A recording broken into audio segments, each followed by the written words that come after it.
অবশ্যই এটি একটি ভালো লাগার অনুভূতি যে দীর্ঘদিন ছাত্র আন্দোলন থেকে মানুষের অধিকার আদায় রাজপথে কথা বলেছি এবং স্বাভাবিকভাবেই সকলের যেটা প্রত্যাশা থাকে যে আন্দোলন সংগ্রাম অন্তত সংসদে দাঁড়িয়ে মানুষের জন্য কথা বলা। তো প্রথমবারই জাতীয় সংসদ নির্বাচনে অংশগ্রহণ করতে পেরে প্রথমবার জয়লাভ করতে পেরেছি মানুষের সমর্থনের দোয়ায় এবং এমপি হওয়ার পাশাপাশি সরকারের দুটো গুরুত্বপূর্ণ মন্ত্রণালয়ের প্রতিমন্ত্রী হিসেবে দায়িত্ব পালন করছি। নিঃসন্দেহে এটি আনন্দের এবং একই সাথে মানুষের জন্য কিছু করারও একটা জায়গা তৈরি হয়েছে। তো দুটো মিলিয়ে ভালো লাগারই অনুভূতি। আমি তো আমার জায়গা থেকে তো প্রথম, কিন্তু যেহেতু এ পর্যন্ত বাংলাদেশে ১৩ বার সংসদ নির্বাচন হয়েছে, সেদিক থেকে বলতে গেলে পটুয়াখালী ৩ আমার আসনের আমি ১৩তম সংসদ সদস্য। এটা জাতীয় নির্বাচনে আমাদের ওখানে ১২৪টা কেন্দ্র ছিল। এক কেন্দ্রের ফলাফল এক সময় ঘোষিত হচ্ছিল। তো শুরুর দিকে যে কেন্দ্রগুলোর ফলাফল ঘোষণা হচ্ছিল, সেই কেন্দ্রগুলোতে আমরা দেখেছি যে মোটামুটি ১৫০, ২০০, ৪০০ ভোটে আমরা এগিয়ে আছি এবং কিছু, কিছু জায়গায় ১-২ হাজারও ডিফারেন্স। তো এই আসলে কেন্দ্রভিত্তিক ফলাফলগুলো দেখেই আমরা একটা বুঝতে পারছিলাম যে আমাদের একটা জয় হচ্ছে। কিন্তু আমি এক জায়গায় স্থির থাকি নাই, বিকজ নির্বাচনের সময় থেকে শুরু করে রাত্র প্রায় ৯টা পর্যন্ত আমি বিভিন্ন এলাকায় মুভমেন্টের মধ্যেই ছিলাম, যে যেই সমস্ত এলাকায় ভোট গণনা করছে সেখানে সঠিকভাবে হচ্ছে কিনা, আমাদের এজেন্টরা আছে কিনা, এবং এই যখন ভোটের ফলাফল প্রকাশিত হওয়া শুরু করছে, মানুষের একটা উচ্ছ্বাস উদ্দীপনা এবং ফলাফল দেখে আমরা বুঝতে পারছি যে আমাদের এটা জয় হচ্ছে। স্পেসিফিকভাবে কাউকে ফোন করি নাই, কিন্তু নেতাকর্মীরা বা যারা দায়িত্ব পালন করছে তাদের সাথে প্রতিনিয়তই যোগাযোগ, যে বিশেষ করে আমাদের একটা টার্গেট ছিল যে ফলাফল গণনার পরে যেন সেখানে সঠিকভাবে সেটা প্রকাশ করা যায় এবং আমাদের প্রতিনিধি যেন থাকে, সেটি নিশ্চিত করার জন্য যারা দায়িত্বশীল ছিল তাদের সাথে যোগাযোগ করেছি। এবং যখন একটা ভালো ফলাফল আসতেছে, আমাদের নেতাকর্মীরাও যেন এক্সেসিভ কিছু না করে, সেজন্য তাদেরকেও আপনার সংযত হওয়া, ইতিবাচকভাবে এটাকে দেখা, এ ধরনের দিক নির্দেশনার মধ্যেই ছিলাম। কারণ যারা বিজয়ী হয় তাদের একটা দায়িত্ব আসলে পরিস্থিতি শান্ত রাখা বা অন্যদেরকেও এইভাবে অ্যাকোমোডেট করাটা।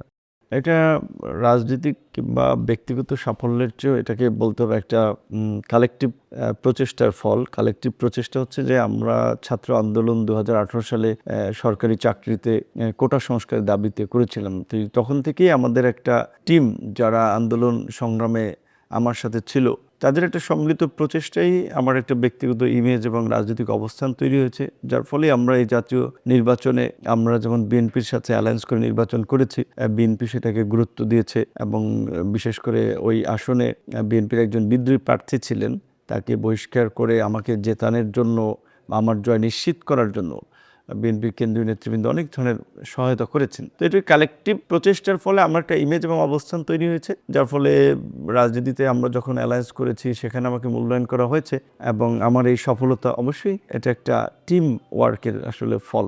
এবং সেখানে বড় একটা কৃতিত্বের অংশীদারই হচ্ছে আমার সহযোদ্ধা সহকর্মীরা, যারা দুঃসময়ে এবং ক্রিটিক্যাল সময়ে আমার পাশে ছিলেন, আমাকে সাহস জুগিয়েছেন। অবশ্যই প্রত্যেকটা সাফল্যের পেছনে তো পরিবারের অবদান থাকে। আমি একটা নিম্ন মধ্যবিত্ত পরিবার থেকেই উঠে এসেছি। আমার লক্ষ্য ছিল আসলে একটা ভালো চাকরি এবং সে চাকরির মাধ্যমে ফ্যামিলিকে একটু সাপোর্ট দেওয়া। ফ্যামিলি আমাকে অনেক কষ্ট করেই পড়িয়েছে, স্কুল থেকে শুরু করে বিশ্ববিদ্যালয়। সেখানে পরিবারের প্রত্যাশা পূরণ তো আমি করতে পারিনি শুরুর দিকে। আমি চাকরিতে না ঢুকে আমি চাকরিতে মেধাবীদের মূল্যায়নের দাবিতে আন্দোলন করলাম। আন্দোলন করতে গিয়ে অনেক ধরনের তখনকার সরকার ক্ষমতায় ছিল, হয়রানি, হামলা মামলার শিকার হয়েছি, নিজে অনেকবার আহত হয়েছি, রক্তাক্ত হয়েছি। এইটি তো পরিবারের জন্য একটা মানসিক চাপ, এবং বিভিন্ন গোয়েন্দা সংস্থা, আইনশৃঙ্খলা বাহিনী পরিবারকে হয়রানি করা, এবং আমার কারণে অনেক ক্ষেত্রে দেখা যায় আমার পরিবার, আমার আত্মীয়স্বজন অনেকেই কিন্তু ব্যবসা বাণিজ্য, বিভিন্ন কাজকর্ম তারা ক্ষতিগ্রস্ত হয়েছেন, কারণ তারা আমার পরিবারের সেই সুবাদে। তো সেক্ষেত্রে পরিবারের যদি একেবারে এটা সাপোর্ট না থাকতো, তারা যদি ডিজন করতো, তাহলে তো আমার জন্য আসলে টিকে থাকাটা একটা বিপদ হতো বা একটা সংকট হতো। সেক্ষেত্রে পরিবার পাশে ছিল এবং বিশেষ করে আমার স্ত্রী আপনার আন্দোলন সংগ্রাম থেকে এই নির্বাচনের মাঠেও আপনার আমি আসলে সব জায়গায় রিচ করতে পারিনি অল্প সময়ের মধ্যে, কিন্তু আমার ওয়াইফ হচ্ছে অনেক জায়গায় প্রচারণায় গিয়েছে এবং স্বাভাবিকভাবেই এই নির্বাচনে অন্যান্য দল যেভাবে ধর্মীয় সেন্টিমেন্ট ব্যবহার করে মানুষকে কিছুটা মানে ব্রেন ওয়াশ করেছে, তার বিপরীতে যখন আবার আরেকজন নারীদেরকে নিয়ে ক্যাম্পেইন করছে, খোলামেলা কথা বলছে, সেটাতে কিছুটা একটা ইতিবাচক কাজ হচ্ছে। সেদিক থেকে আমার ওয়াইফের, আমার ভাইয়েরা, আমার বাবা, আমার আত্মীয়স্বজন সবারই একটা বড় ভূমিকা ছিল। এটা আসলে বলতে গেলে এটা একটা কষ্টের কথা যে আমার এলাকায় বিশেষ করে এটা একেবারেই বলা চলে বিচ্ছিন্ন একটা চরাঞ্চল, দ্বীপাঞ্চল এলাকা। যেমন আমি যেখানে জন্মগ্রহণ করেছি ওই ইউনিয়নের নাম চরবিশ্বাস। শুনেই বোঝা যাচ্ছে যে এটা একটা চর এলাকা এবং এই যে নির্বাচনী আসন যে গলাচিপা, দশমিনা, এই দুটো জায়গায় অনেকগুলো চর রয়েছে এবং এই চরগুলোতে শিক্ষার সেবা থেকে যেমন মানুষ বঞ্চিত, স্বাস্থ্য সেবা থেকে বঞ্চিত। যেমন আমার এই দুটো ইউনিয়ন পাশাপাশি, চরবিশ্বাস, চরকাদল, এখানে প্রায় ৪৫,০০০ মানুষ বসবাস করে, অথচ একজন এমবিবিএস ডাক্তার নাই। এখানে ওই ডিএমএ বা আপনার ডিপ্লোমা যারা পড়ে তাদের একটা সেবা দিয়ে থাকে। সেটা আসলে স্বাভাবিকভাবেই মানুষ একটা ক্রিটিক্যাল রোগে আক্রান্ত হলে, একটা বড় ধরনের আপনার রোগে আক্রান্ত হলে কিংবা হাত পা ভাঙলে, কাটাছিঁড়া, প্রপার চিকিৎসা অনেক ক্ষেত্রে পায় না। আমি নিজেও ছোটোবেলায় ওই এলাকায় থেকে অপচিকিৎসার আসলে শিকার হয়েছিলাম। সেই দিক থেকে এই মানুষের স্বাস্থ্যের যে চিকিৎসা পাওয়ার একটা অধিকার, এখান থেকে মানুষ মারাত্মক ধরনের বঞ্চিত হচ্ছে এবং অপচিকিৎসার সম্মুখীন হচ্ছে। অনেক সম্ভাবনা মেধাবী ছেলেমেয়েরা পড়াশোনা করার উপযুক্ত পরিবেশ পাচ্ছে না এবং এই চরাঞ্চলগুলো দুর্গম দ্বীপাঞ্চল হওয়ায় যোগাযোগ ব্যবস্থা যেমন বিচ্ছিন্ন, মানুষের জীবিকার উপরে একটা প্রভাব আছে। তারপর দেখা যায় যে কষ্ট করে মানুষ মাছ ধরে সেটা বিক্রি করতে গিয়েও নানান ধরনের আসলে হয়রানির শিকার হয়। কৃষকরা তাদের উৎপাদিত পণ্যের দাম পায় না। বলা চলে এটা একটা অমানবিক আসলে পরিবেশের মধ্যে তারা বসবাস করছে। আমি মনে করি যে কোনো দেশ আসলে এগিয়ে যাওয়ার ক্ষেত্রে সেই দেশের অবকাঠামোগত উন্নয়ন খুব জরুরি।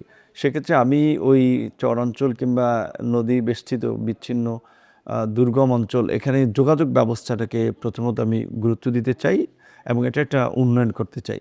দ্বিতীয়ত স্বাস্থ্যসেবার ক্ষেত্রে ওই অঞ্চলের মানুষ যেন মোটামুটি স্বাস্থ্যসেবাটা পায় ওখানে, এটাও আমি কাজ করতে চাই, এটাকে আমি একটা প্রায়োরিটি দিতে চাই। ৩ নম্বর হচ্ছে শিক্ষা। এই বর্তমান যুগে আসলে শিক্ষা যদি মানুষের মধ্যে না থাকে তাহলে কোনো সমাজ সভ্য হিসেবে গড়ে উঠবে না এবং জাতি এগিয়ে যাবে না। এই শিক্ষা, স্বাস্থ্য এবং যোগাযোগ, এই ৩টা জায়গাকে আমি খুব গুরুত্ব দিতে চাই। পাশাপাশি কর্মসংস্থানের সৃষ্টির জন্য আমি একটু কাজ করতে চাই।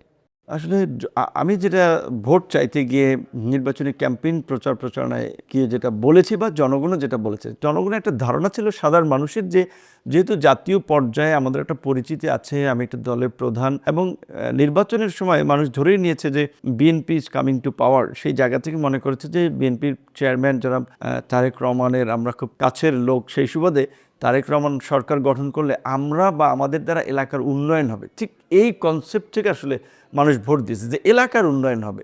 দ্বিতীয়ত হচ্ছে সরকারে আমাকে যে দায়িত্ব দিয়েছে এটা আমি নিজেই আসলে একটা বড় ধরনের চাপ অনুভব করছি যে আসলে আমাকে যেই আশা নিয়ে বা যেই ভরসার জায়গা থেকে মাননীয় প্রধানমন্ত্রী দায়িত্ব দিয়েছেন, এইটা আসলে পূরণ করাটা আমার জন্য এখন প্রতিনিয়ত প্রতি মুহূর্তের একটা মানে বলা চলে ভিতরের একটা প্রেশার যে আমাকে শ্রম কর্মসংস্থান এবং প্রবাসী কল্যাণ ও বৈদেশিক কর্মসংস্থান, মানে এই গভর্নমেন্টের যে প্রাইম কনসার্ন হচ্ছে আপনার এই যে কর্মসংস্থান। তাদের সরকারের যে নির্বাচনী ইশতেহারে বলা হচ্ছে প্রথম আপনার 18 মাসে আমরা 1 কোটি প্লাস কর্মসংস্থান সৃষ্টি করব। তো এই কর্মসংস্থানের জায়গাটা আমাকে দিয়েছে সরকার, নির্বাচনী ইশতেহার পূরণের বড় একটা জায়গা। তো এইখানে আমাদের দেশে তো কার্যত অভ্যন্তরীণভাবে কর্মসংস্থান সৃষ্টির পাশাপাশি প্রবাসে কী ধরনের কর্মসংস্থান সৃষ্টি করা যায়, যদিও নানান কারণে আমাদের এই প্রবাসী শ্রমবাজারে একটা নেতিবাচক প্রভাব বা প্রচারণা দীর্ঘদিন ধরে চলছে। তো আমরা ইতিমধ্যেই আলাপ আলোচনা করি, যেটা বাংলাদেশে কখনো হয় নাই বা অনেকে চিন্তা করেনি, সেটা আমরা একটু চিন্তা করছি যে আমাদের কর্মসংস্থান নিয়ে কাজ করার আলাদা একটা সেক্টর তৈরি করা। যেমন আমাদের শ্রম অধিদপ্তর আছে, শ্রমিকদের অধিকার, বেতন ভাতা, সুযোগ সুবিধা নিয়ে কাজ করে। আমরা নতুন একটা অধিদপ্তর ক্রিয়েট করার জন্য ইতিমধ্যেই আলোচনা করেছি যে কর্মসংস্থান, যেটার কাজ হবে যে আমাদের দেশীয় বাজারের পাশাপাশি আন্তর্জাতিক বাজারে বর্তমান এবং 5 থেকে 10 বছর পরে কী ধরনের আসলে চাহিদা তৈরি হচ্ছে, সেই আলোকে আমাদের শ্রমবাজার কিংবা আমাদের শ্রমিকরা আমাদের শিক্ষা ব্যবস্থার সাথে সামঞ্জস্য আছে কিনা। তো এই প্রত্যাশাটা যদি পূরণ করতে পারি সেটা আমার ব্যক্তিগতভাবেও ভালো লাগবে। যেহেতু কর্মসংস্থান নিয়ে আন্দোলন করেছি, ছাত্রদের কর্মসংস্থানের দাবিতেই তো বৈষম্য বিরোধী আন্দোলন কোটার বিরুদ্ধে করেছি। প্রবাসী শ্রমিক তথা প্রবাসের মানুষের সাথে আমি অনেকদিন ধরে কানেক্টেড। এই যে মন্ত্রণালয়ে আমি বসে আছি, এই মন্ত্রণালয়ে আমরা একসময় ঘেরাও করেছি যে এই প্রবাসীদের অধিকার আদায়ের জন্য এবং প্রবাসীদের নিয়ে অনেক আন্দোলন করেছি। তো এই দুটো জায়গার সাথে আমি সরাসরি কানেক্টেড, যে কারণে হয়তো মাননীয় প্রধানমন্ত্রী এই জায়গাতে আমাকে বিবেচনা করেছেন। আমি যদি পারফরমেন্স ভালো করতে না পারি, সেটা নিয়ে সমালোচনা করবে, সেটা নিয়ে লিখবে, বলবে, এটা স্বাভাবিক। তবে আমি বলবো যে সেটা যৌক্তিকতা বিবেচনা করে আসলে যে কোনো কারোই মন্ত্রণালয়ের মন্ত্রীর, দায়িত্বশীল ব্যক্তির সমালোচনা করতে হবে। যেমন আমরা প্রথম দায়িত্ব নিয়েছি, বলতে গেলে আমরা এখন শিখনবিশ হিসেবে কিন্তু কাজ করছি। কারণ এই মন্ত্রণালয়ের কাজ এবং মন্ত্রণালয়ের পরিস্থিতি পরিধি সম্পর্কে বুঝতে অন্তত আমাদের ধরেন ২-১ সপ্তাহ লেগে যাবে।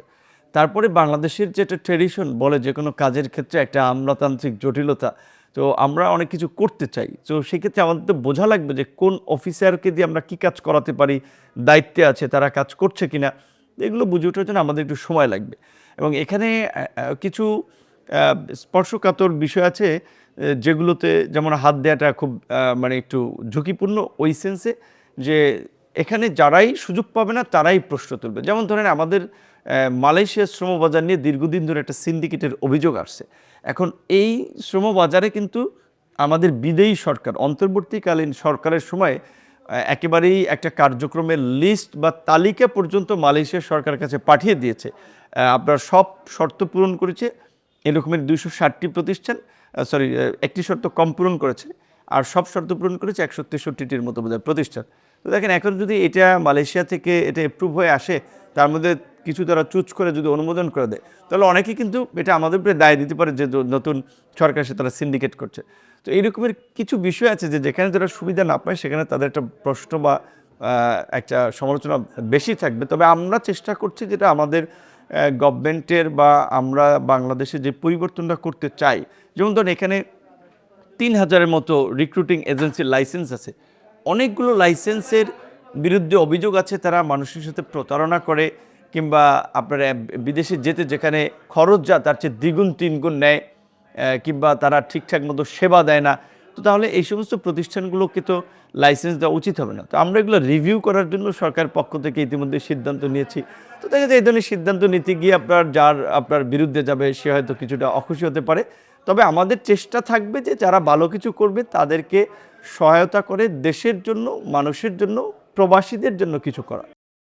জাপান আমাদের একটা নতুন সম্ভাবনাময় শ্রমবাজার, যেখানে আপনার বিশেষ করে আমাদের জন্য ১,০০,০০০ শ্রমিক পাঠানোর সুযোগ হবে আগামী কয়েক বছরে। তো জাপানের আরেকটা সমস্যা হচ্ছে যে জাপানে ভাষাটা জানা লাগে। তো আমরা ট্রেনিং করে এবং ওইখানের যে রিকোয়ারমেন্ট, তাদের কী ধরনের আসলে শ্রমিক বা মানব সম্পদ প্রয়োজন, সেই আলোকে আমরা বেশ কিছু ট্রেনিং সেন্টার করছি, আমরা ট্রেনিং দিচ্ছি, দেন আমরা ওখানে পাঠানোর জন্য কার্যক্রমগুলো সম্পন্ন করছি।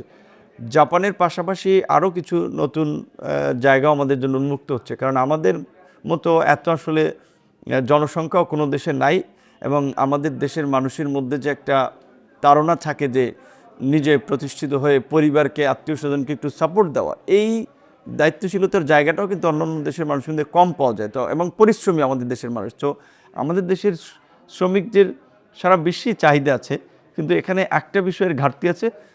কিছু ব্যক্তির কারণে আসলে আমরা শ্রমবাজারগুলো নষ্ট হয়। যেমন বাহরাইনে একজন ইমামকে মেরে ফেলেছিল আমাদের আপনার যে এখান থেকে আমরা যাদেরকে পাঠিয়েছি একজন, যেই তখন থেকে বন্ধ শ্রমবাজার।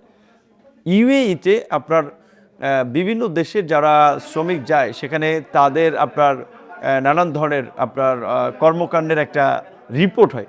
সেই রিপোর্টের আলোকে আপনার দেখে তারা কোন দেশের শ্রমিকরা কী কাজ করে। তো আমাদের দেশের যাচ্ছে যারা, তাদের মধ্যে একটু অভিযোগের সংখ্যাটা বেশি আসতেছে, যেই কারণে ওরা কিন্তু শ্রমবাজারটা বন্ধ করে রেখেছে।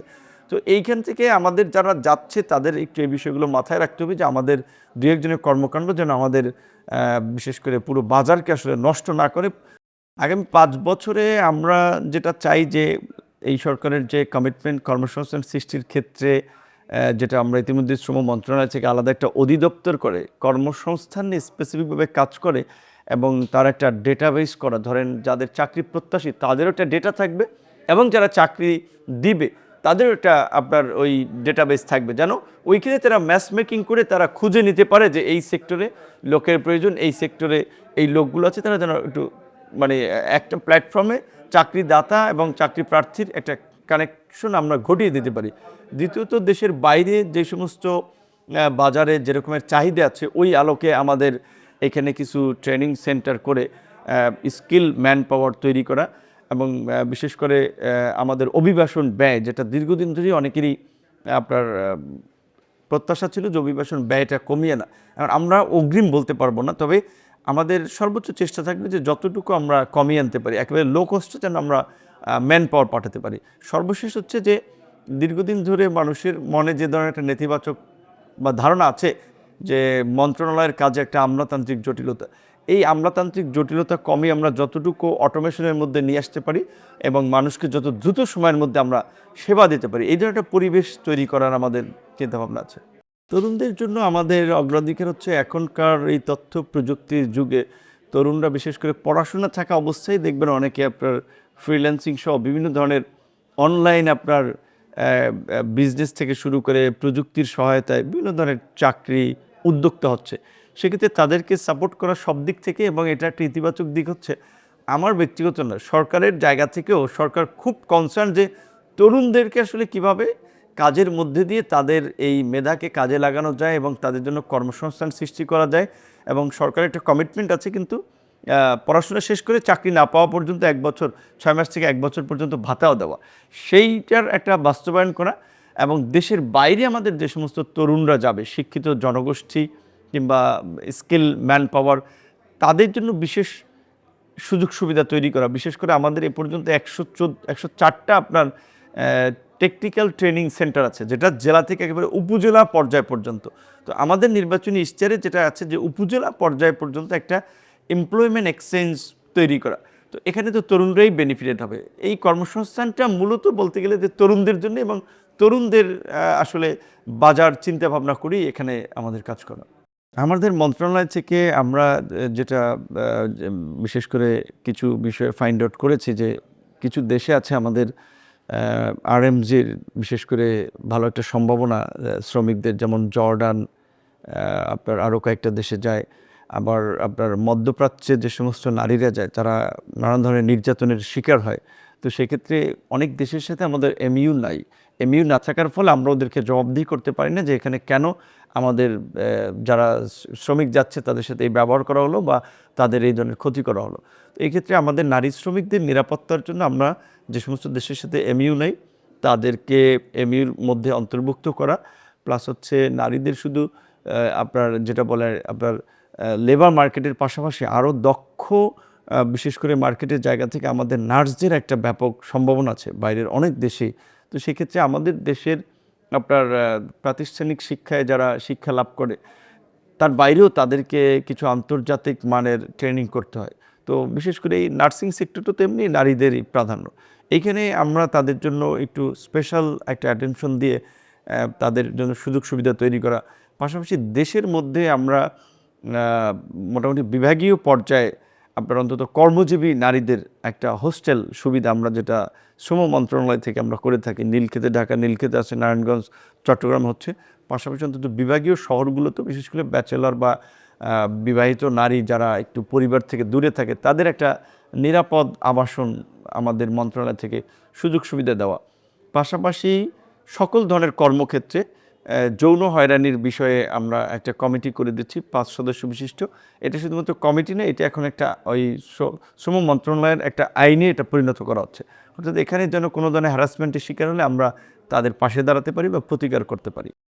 অনেক কাছের মানুষের সাথে ওই সময় যোগাযোগ করা যায় নাই, কাছের মানুষের খোঁজখবর নেওয়া যায় নাই। কাজে নির্বাচনের সময় আমি ছিলাম যেহেতু একেবারেই মফস্বল এলাকা, আউট অফ সিটি, একেবারেই প্রত্যন্ত অঞ্চলে, এখানে গোয়েন্দা সংস্থা কী ভূমিকা পালন করেছে আমি জানি না।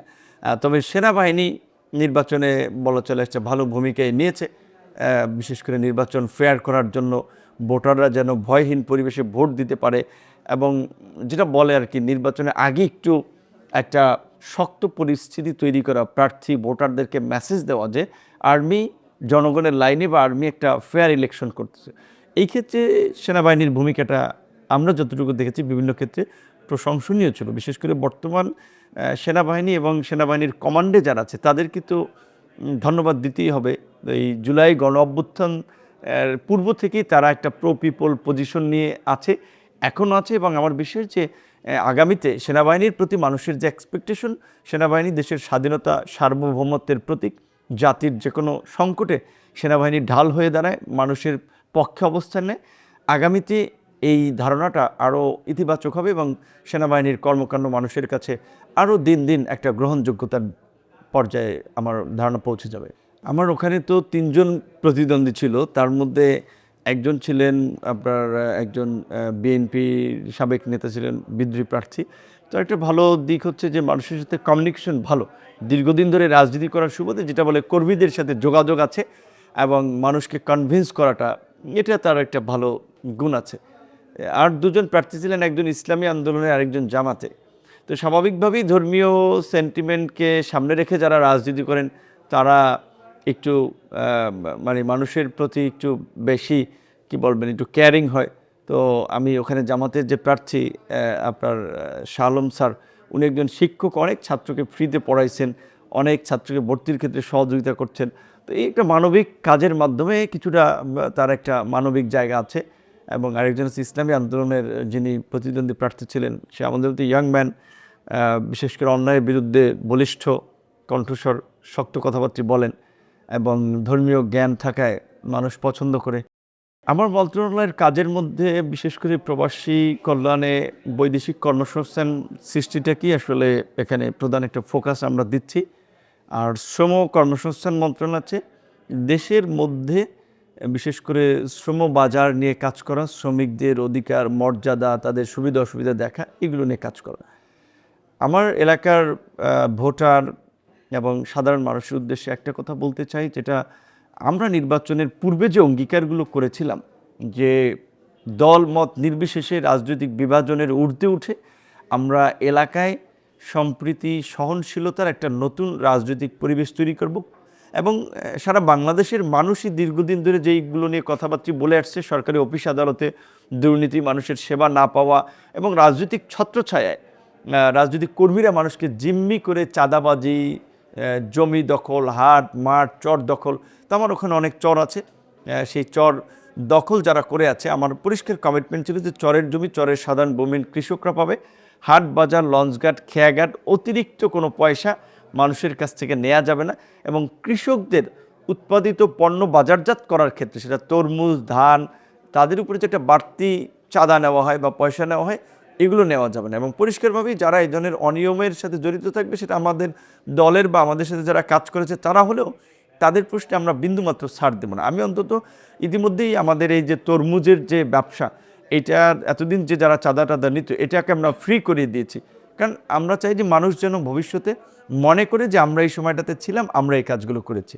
না, অবশ্যই গণমাধ্যম দেশের চতুর্থ স্তম্ভ হিসেবে একটা যে কোনো কাজের ক্ষেত্রে, যে কোনো প্রতিষ্ঠানের জবাবদিহিতা এবং স্বচ্ছতার বিষয়টি বরাবরই তারা সামনে নিয়ে আসে।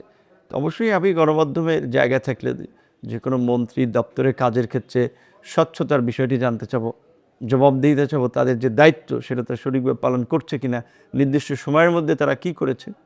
আমি একটা বাক্য বা একটা শব্দে বলতে গেলে যে আমরা একটা গণতান্ত্রিক দেশ চাই।